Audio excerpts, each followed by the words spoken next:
Vous ne pouvez pas venir au planétarium, alors c'est le planétarium qui vient à vous pour vous inviter à regarder le ciel à travers de votre fenêtre dans ces belles soirées de printemps. Nous sommes dans le Grand Est à la fin du mois d'avril.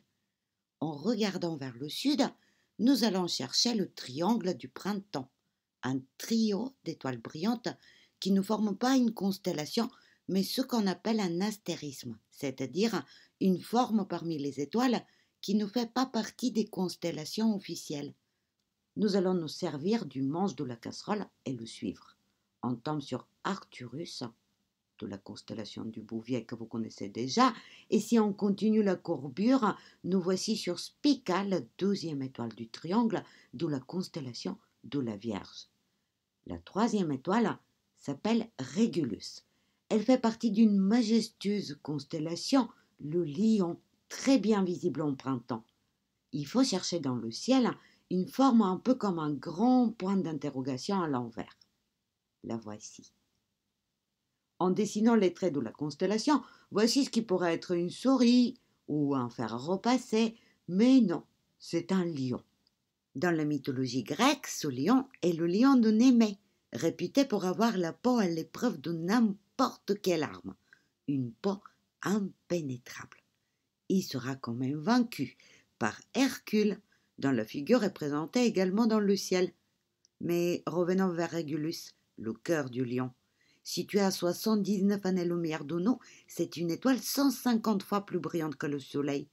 Avec les yeux, on voit juste un point brillant, mais en réalité, autour de Régulus, c'est le carnaval des étoiles, il y en a 4. Regardons de plus près. Avec un télescope, nous pouvons observer le lointain compagnon de Régulus. La distance qui les sépare est 100 fois plus grande que la distance Soleil-Pluton. Et ce compagnon tourne autour de Régulus en 125 000 ans. Et il est lui-même une étoile double, un couple de naines oranges et de naines rouges qui se tournent autour en 880 ans. Mais le plus surprenant dans l'histoire est la quatrième étoile qui ne peut pas être observée dans la lumière visible.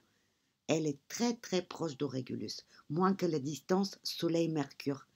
Elle orbite autour de Régulus en seulement 40 jours. Et aujourd'hui, on sait que cette étoile est une naine blanche et qu'elle fait juste un tiers de la masse du Soleil. Mais les astronomes supposent que dans le passé, elle était une géante bien plus brillante et plus grande que Régulus. Elle a certainement transféré une grande partie de sa masse à Régulus par des forces de marée, ce qui expliquerait en partie la rotation extrêmement rapide de Régulus. Mais quelle générosité dans le monde des étoiles! En fait, on trouve dans l'univers beaucoup plus de couples d'étoiles et de systèmes multiples que des étoiles seules comme le Soleil.